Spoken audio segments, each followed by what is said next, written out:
I'm here with the amazing and very well-known Neil Patel. Pleasure having you.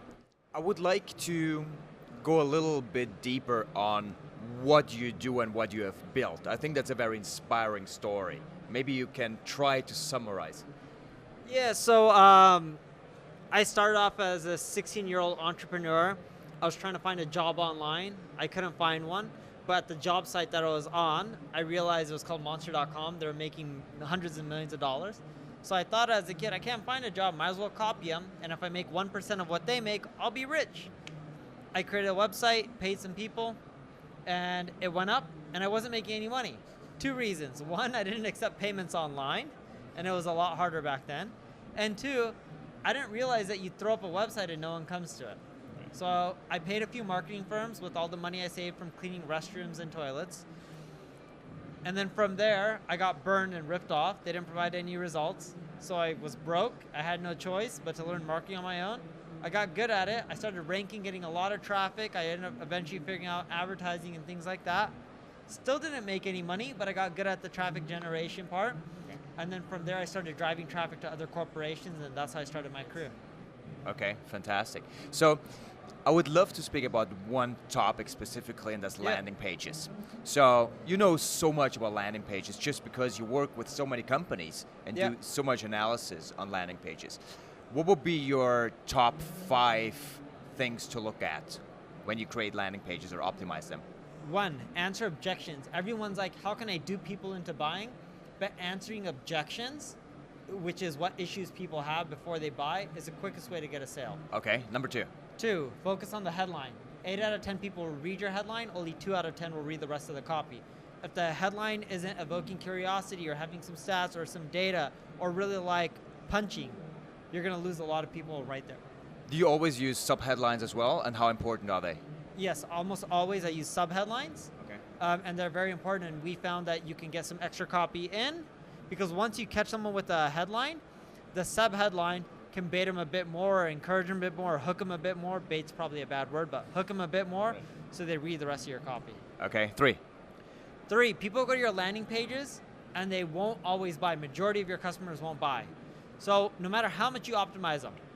Now, if you're selling your own products, you can just put a pixel on your checkout page, and whoever doesn't go to your thank you page, or your thank you page or your order confirmation page, you can remarket them. Or if you're using a landing page and you're affiliate, people click a button, you're redirecting them. Anyone who clicks a button, you can pixel them. And what you want to do is create remarketing videos that you put on Facebook and YouTube, and you show them what they would have got if they became a lead or they bought. And you're using the opposite pitch of the copy on your landing page, because if that didn't convince them to buy, this should help. And this is going to be your highest converting ad by far. Okay, next one. What number are we on, 4? I think we're at 4, yes. Yeah, 4, use push notifications, or web push, whatever you want to end up calling it. People are coming to your landing pages, and most of them aren't buying. If you have an HTTPS URL, you can do browser-based push notifications and opt-ins. A lot of people accept, your conversion is going to be high, and then you can push all those people to buy other products, or push them back for more education and more information related articles, and then get them to convert. That's a really good one, thank you. 5? Number 5, not everyone will buy by just reading your copy. So instead of having copy or landing pages, why not engage them first, right? Think of landing pages like asking a guy or a girl saying, will you marry me? If they're coming to your website for the first time, they don't know you, why would they buy? Right. It's like saying, hey, I don't know you, you're hot or you're handsome, marry me. Yeah. Most people are gonna say no because they don't know you. Okay. So if you engage with them first, you quiz them, you show them a bit about your product, your service, you get them engaged. Let's say you have a loan company, you're selling bad credit loans. You can get them to engage. How much money are you looking to borrow? What kind of loan do you need? Personal, home, car. You can ask them a lot of questions, engage with them first, and then ask them for the information. You'll see your conversion rates will go through the roof. Right, and also, of course, you're getting a lot of data about the customers. You can cluster them. And it's a better lead. Exactly. And it's worth more money. And you can do that for anything. Mike Chang from Six Pack Shortcuts used to do, hey, you want to be ripped? You want to buy my supplements? Well, they're not for everyone. Fill out this information below, and I'll let you know if you qualify. what are your goals? Are you looking to lose weight? How old are you, man or woman? And based on all that, you'd be like, congratulations, you're qualified. Here are the right products for you. Sales went up. Right, fantastic. I know you're a strong advocate of looking at a lot of different channels actually. Yes. And really getting people back into the funnel. That's not something a lot of affiliates do. No. If we look at quick wins there, so you run an affiliate offer, choose any vertical. What would be the Skincare. most, skin, good. Yeah. What are the most important things you would implement to actually drive up your customer lifetime value? So one, do push notifications so you can collect that audience, because once they buy one product, you can sell them on more. Two, collect emails on the exit. So right when someone's exiting, even if it's on a mobile, you can show them an exit pop-up Okay. and collect their name and email. And that's great because now you're getting all these people that you can remarket to, sell additional products to.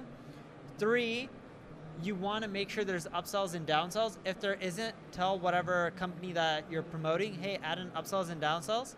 That'll help you get a better lifetime value and they can pay you out more. Or if you're creating your own products, add in upsells and downsells. And you want them to be not too expensive. So if you're selling a $100 product, have your upsells and downsells anywhere from like 10 to 50 bucks. You'll get more conversions. Go for quantity. So actually the upsells you would recommend to be cheaper than the original product? And then have multiple of them. Right. And the last thing I would do is make sure your copy is super relevant. What I mean by this is, let's say you're selling skincare, all right, for older women. My exit pop-up would have a little slider being like, how youthful do you want to look? And the slider would be like of an old lady, and as they slide their face, or the face, it would start looking younger and younger. Oh, that's right? smart. And with the copy, let's say if they're based in London, I would have copy and testimonials from other people who are London-based because I know their IP and talk about like the results they're getting. Assuming it's all real, right? You ideally don't want to make it up. All right, fantastic. So you have so much to share, and you're so big on learning. How do you actually learn yourself, and where do you get all this information from? Is that from like your own company, speaking with people, reading? How do you do it? Reading and experimenting. So I read a lot. I probably read a few hours each day, and I experiment. Always be testing. Every week you should have a new test, and create your own little mastermind. Create a group where everyone's sharing their data together, and that'll help everyone improve. What's more important to you, heart or brain? So here's the thing. Brain is really important because with the logic and the learnings, you can continually improve.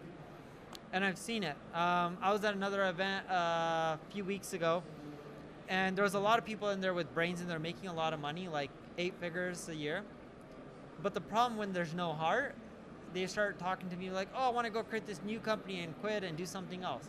When the heart's not there and you're not passionate, yes, you can still make money, but a lot of times people give up and they quit. And ideally you need to have the brains and the heart so you have the passion. That's how you build a big sustainable business that you eventually can sell.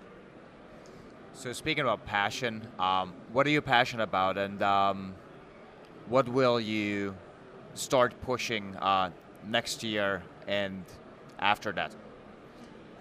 So I'm passionate about anything marketing and traffic generation related, and all my businesses push products or services that just help them get more traffic. For me, it's all about being creative. When Facebook ad costs go up or Google ads costs go up, I still believe there's a way to get traffic at a cheap rate that converts really well, and I'm willing to put in all the time and energy to figure it out just because I love it. Fantastic. Last question. Let's assume you're here in Thailand, you're in Bangkok. For whatever reason, you end up broke, you lose everything. As soon as you walk out here, there's nothing left. You've been in this situation maybe before. What are you doing? I would go create a website, go get a credit card, and just start running offers because it's the quickest way to make money. And you don't have to pay your credit card until net 30. Right, perfect. Thank you so much for sharing all of this. You're Neil, welcome. great Thanks for pleasure. having me. Thank you.